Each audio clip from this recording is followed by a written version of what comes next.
Ramadan itu mereka menangis, menangis, menangis kerana Ramadan nak berpisah meninggalkannya. Dan selepas habis Ramadan dia menangis kerana takut amalannya tak diterima.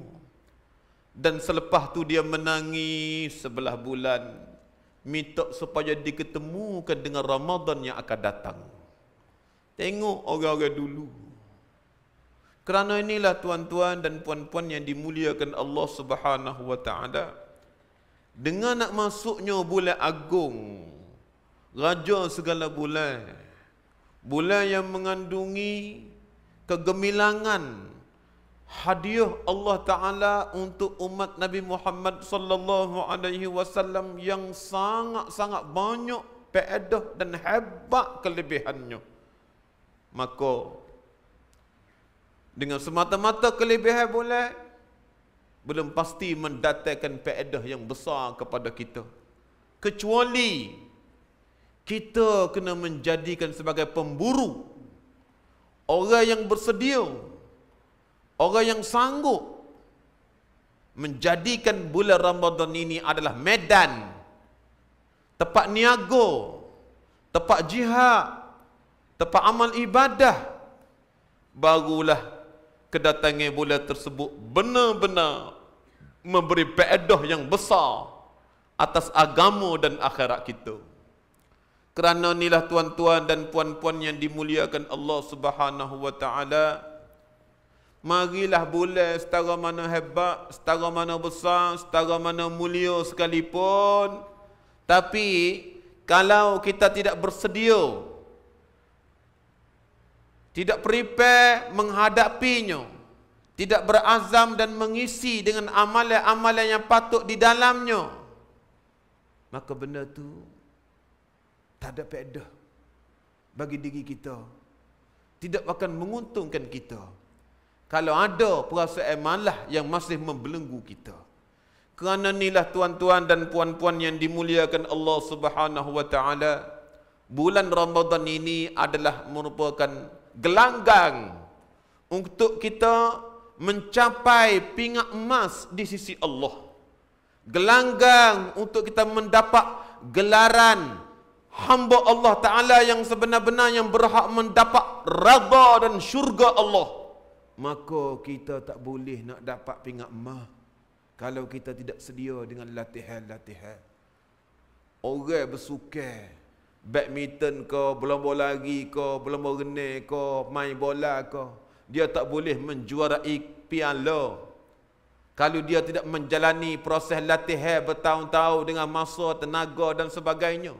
Maka apatah lagi nak dapat pingat ke bintang kebesaran Allah Ta'ala dalam bulan Ramadan, lebih mahal daripada piala tu lagi. Kerana inilah kita perlu ada satu persiapan yang kena ada untuk memastikan bahawa bulan Ramadan ini kita berjaya dan bertuah dengan dia. Kita tak boleh nak anggap dia sebagai bulan-bulan biasa. Baik. Perkara yang penting sekali kita nak masuk dalam bulan Ramadan ini, tuan-tuan, adalah taubat. Kita kena taubat dengan Allah Ta'ala sungguh-sungguh. Minta ampun, minta maaf, minta redha, taubat di atas segala dosa-dosa kita yang silam. Kenapa, tuan-tuan? Kerana dosa-dosa yang terbeban atas kita, yang kita tidak selesai dengan Tuhan ni, dia jadi kecending, caping, sia, maja, celaka, suih. Dia boleh membawa ke arah tu. Dengan sebab dosa yang tidak selesai ni, kita terhijab dua perkara. Kita terhijab dua perkara. Pertama, tertegah amal. Kita ni jadi malah, jadi jemung, jadi berat, jadi segan. Berat kaki tangan. Malah nak baca Quran, malah nak iktikaf, malah nak sudah tarawih, nak sudah 20 rakaat, 8 rakaat apa mepeh. Malah nak sedekah, malah nak sembahyang sunat. Jadi malah. Malah ni sebenar, tuan-tuan, ia adalah merupakan beban dosa yang terbelenggu atas diri kita yang belum selesai dengan Allah. Karena dosa kita di waktu siang, menjadikan kita tak boleh bangun beribadat di tengah malam. Apatah lagi dosa kita setahun. Bagaimana kita nak beribadah dalam tempoh sebulan? Sebab itulah tuan-tuan, kita kena taubat dulu. Minta ampun dengan Allah Ta'ala sungguh-sungguh. Supaya capek cendeng sia maja celaka suwi dosa tidak membawa kita dalam bulan Ramadan Al-Mubarak. Yang kedua, dosa itu sendiri menghijab, yang menyekat. Sekat sudut mana? Sekat rahmat Allah, maghfirah Allah, fadilat, hikmat dan rahsia-rahsia yang Allah Ta'ala cadar dalam bulan Ramadan, tak titik atas kita, tak tumpah di ribaan kita dengan sebab dosa-dosa kita yang belum selesai. Sebab itulah langkah yang pertama, tuan-tuan, yang paling penting, taubat dengan Allah Subhanahu wa Ta'ala. Jangan mengambil mudah. Yang kedua, selesaikan hutang-hutang dengan Allah dan manusia. Kena selesai weh. Hutang dengan Allah Ta'ala apa nama weh? Qada puasa lah. Pasal ada setengah kita ni qada hak tahun lepas tak habis lagi. Tu dia. Hak tahun lepas tak habis lagi. Dah lah tahun dulu nu tinggal 15 hari. Tahun lepas tu tinggal 10 hari. Tahun baru ni tinggal 5 hari. Tak habis lagi. Jangan. Kerana puasa ni dia untuk tahun tu. Bila dilewatkan qada dia masuk ke tahun lain, tak ada pasal-pasal kena penalti. Tahun 2010 ada lagi qada kita tak besar. Mari sampai tahun 2011 kena secupok. Tak qada lagi sampai tahun 2012 kena 2 cupok. Tak qada lagi puasa ke tahun 13 kena 3 cupok. Tak ada pasal-pasal. Dengan penalti inilah menunjukkan bahawa benda tu jadi beban. Kalau kita masuk dalam puasa lain, dalam keadaan kita tidak qada puasa sebelumnya, dia jadi beban. Sebab itulah kena dah bayar secupok beras. Tak ada pasal-pasal. Secupok beras ni besar weh. Boleh buat bayar sehari puasa orang tua yang tak mampu berpuasa dah. Boleh bayar satu fidyah, satu fardu semaya dah. Besar. Pelesar hak tu dulu. Hutang dengan Allah Subhanahu wa Ta'ala. Kalau ada semaya-semaya yang tak qada lagi, qada. Jangan siapa forward ke bulan Ramadan. Ramadan kita nak kejar tarawih. Nak kejar sunat tu, nak kejar sunat ni. Bukan nak bergaduh dengan qada dah. Tapi kerana tak selesai lagi, benda ni menjadi beban kepada kita. Selesai hutang-hutang kita dengan Allah Subhanahu wa Ta'ala. Dan selesai juga hutang-hutang kita dengan manusia. Selesai hutang-hutang kita dengan manusia. Kenapa? Kerana hutang di antara anak Adam ini, dia boleh menjadikan amalan kita tergantung. Amalan kita tersekat, tak terakak. Kerana inilah, jangan kita bermain-main tentang hutang. Yang kita mampu boleh bayarnya. Yang kita boleh sempurnakan dia. Dengan sengaja kita lengok-lengok tuan-tuan dan puan-puan yang dimuliakan Allah. Dia boleh jadi capaian cendeng bagi kita dalam bulan Ramadan Al-Mubarak. Jaga-jaga. Dan yang ketiga, belajarlah ilmu yang berkaitan dengan puasa. Kena belajar. Moga puasa ni setahun sekali. Kadang-kadang kita lupa. Kadang-kadang kita lupa. Kita kena tahu benda yang membatalkan puasa berapa nama. Nak menjadikan puasa terbaik lagu mana? Puasa-puasa sebenar-benar puasa ni meninggalkan makan minum saja je ke? Lagu mana kehendak puasa yang sebenar-benarnya?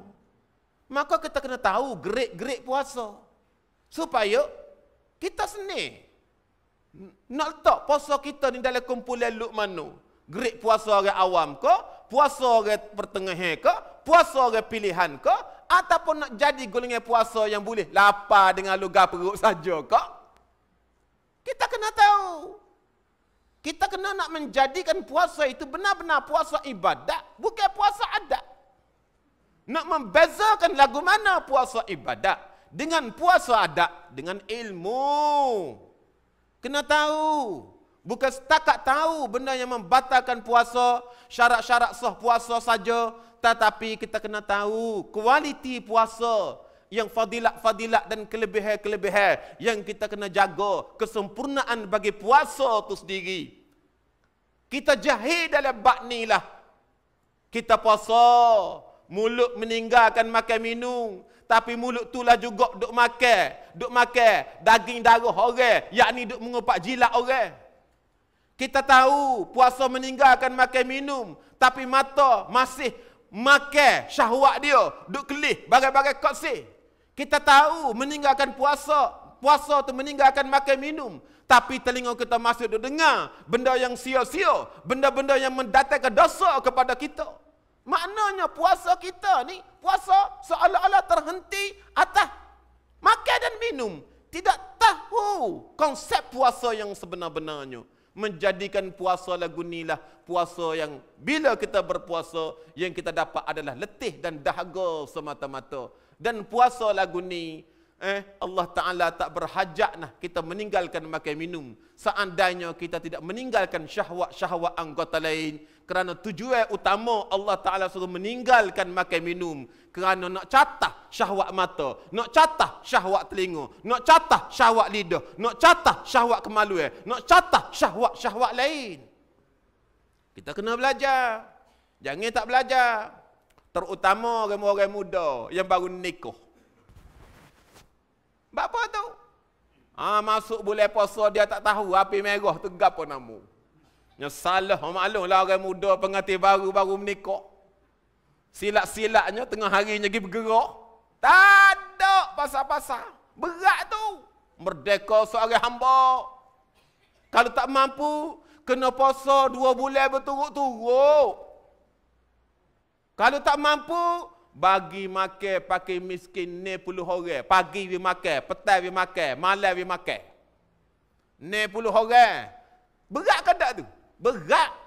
Tapi betapa banyak orang muda kita yang hidup langgar api merah dalam bulan puasa. Apa? Tak belajar. Ni yang kita bimbang. Yang ketiganya ialah sediakan bekalan yang halal. Sediakan bekalan yang halal. Kita nak buka puasa, nak absau, nak sedekah, nak segala keperluan yang kita nak guna dalam bulan puasa. Tengok molek income kita tu apa nama mari mana weh.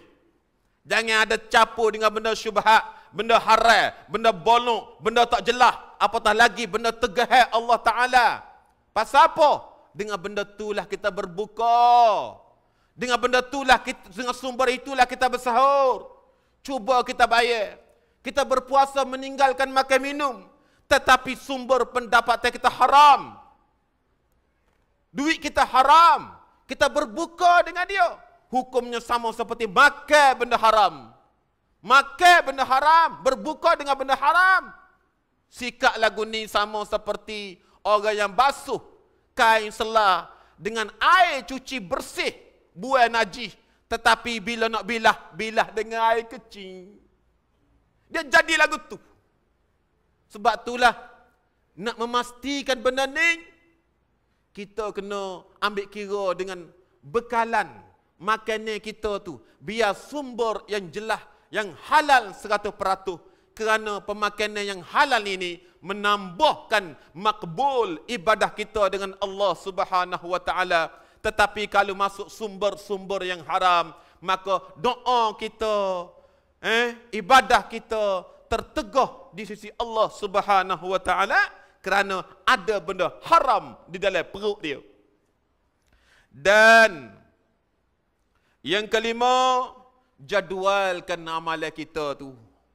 Sehari-hari kita nak menjalani dalam bulan puasa ni, jangan seperti kita nak masuk bulan biasa.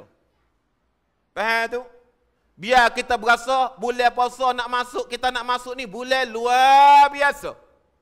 Jangan buat dan jangan berasa bulan ni bulan biasa. Jadualkan yang selama ni kita lalu bulan-bulan biasa pakai hanyut dengan begitu je. Mainnya hentam keromo macam tu je. Tak ada sukatan, tak ada disiplin. Tapi bulan puasa tak boleh nak buat lagu tu tuan-tuan. Kalau kita nak berjaya dalam bulan puasa kita, kena ada jadual. Awal pagi, aku nak gapo? Nak baca Quran banyak mana? Nak semaya sunat masa mana? Sebelum zuhur, gapo kita nak buat? Nak baca Quran berapa juz sehari? Nak berzikir berapa? Nak duk iktikaf masa mana? Nak hijau masa mana? Nak meniaga masa mana? Bersama anak bini masa mana? Kita kena ada jadual. Nak wirid berapa nama? Kita kena ada jadual. Dan patuhi jadual itu. Cuba kita istiqamah dan pegang dengan jadual tu. Barulah nampak keberkatan. Baru nampak rupa Ramadan ini adalah merupakan bulan yang benar-benar medan ibadah. Kita berlumba-lumba untuk mendapat kelebihan akhirat. Jangan masuk dengan hentam keromo. Dengan tak tahu gapo.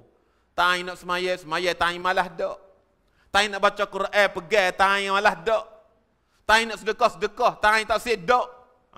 Kalau duk main lagu ni, maka tidak menguntungkan kedatangan Ramadan dalam hidup kita. Kenapa? Kerana setiap saat detik Ramadan itu terlalu berharga untuk diri kita dan agama kita. Dan yang keenamnya ialah syukurlah kepada Allah Subhanahu wa taala. Syukur banyak-banyak kerana kita, nama kita naik dipilih oleh Allah Subhanahu wa taala, termasuk dalam golongan yang Allah masih izinkan kita berpuasa. Cuba kita tengok saudara-saudara kita, sahabat-sahabat kita yang lain tak sempat nak menjalani ibadah puasa untuk tahun ini, tetapi kita diizinkan oleh Allah Ta'ala untuk hidup, untuk bernafas, untuk hidup dalam bulan Ramadan yang penuh berkat dan agung, menambahkan kekayaan kita di akhirat. Kerana dengan bersyukurnya kita, dengan kita dapat masuk bulan Ramadan Al-Mubarak, memastikan kita maksimumkan amalan-amalan kita. Menjadikan kita saya dengan Ramadan. Saya siang Ramadan. Saya dengan segala amal-amal Ramadan. Seandainya kita bersyukur dengan ketibaan Ramadan Al-Mubarak. Dan akhir sekali, azam yang terbaik. Kita membina keazaman. Aku nak puasa comel tahun ni. Aku nak semaya terawih penuh tahun ni. 20 capur 3, 23 kali dengan 30 malam. Jadi berapa? 990 rakaat. Garanti dalam tangan. Azam. Duha aku nak buat berapa? Witir aku nak buat berapa? Baca Quran aku nak usaha khatam juga. Biar sebulan Ramadan khatam. Kerana setiap azam kita sebenarnya dia sebahagian daripada usaha dah di sisi Allah Subhanahu wa taala. Sekira-kiranya kalau kita mati rela, tak ada siapa boleh tersebut, segala yang kita azam itu telah termaktub dalam pahala amalan seperti orang buat dah. Kita kena buat yang terbaik. Seolah-olah Ramadan kali ini yang terakhir bagi diri kita. Dan akhir sekali tuan-tuan dan puan-puan yang dimuliakan Allah Subhanahu wa taala, jangan lupa bacalah surah Al-Fatah. Surah Al-Fatah. Inna fatahna laka fathan mubina. Di malam pertama dalam bulan Ramadan Al-Mubarak. Ni sebutir, cubalah kita buat. Kenapa? Kerana telah sampai satu riwayat bahawasanya daripada Ismail bin Muhammad bin Nahwi yang mencerita akan dia Muhammad bin Abdul Malik. Sesungguhnya aku mendengar Yazid bin Harun telah berkata, Balaghani anna man qara'a fi awwali lailatin min Ramadan, inna fatahna laka fathan mubina fit tatawwu' hufiza dhalikal 'am. Telah sampai kepadaku, sesungguhnya mereka yang membaca pada awal malam dalam bulan Ramadan surah Al-Fatah, Inna fatahna laka fathan mubina. Baca sampai habislah, jangan baca sekat tu. Fit tatawwu', sebaik-baiknya dalam semaya sunat. Kalau tak semaya sunat, kata Imam Ghazali, baca alik malam je. Baca sebelah malam je. Tujuannya hufiza dhalikal 'am. Dipelihara diri kita setahun tu. Dipelihara harta benda dan anak bini kita daripada bahaya bala bencana sepanjang tahun tu. Semoga kita termasuk dalam golongan yang berjaya. Wallahu ta'ala a'lam wa ilmuhu atam.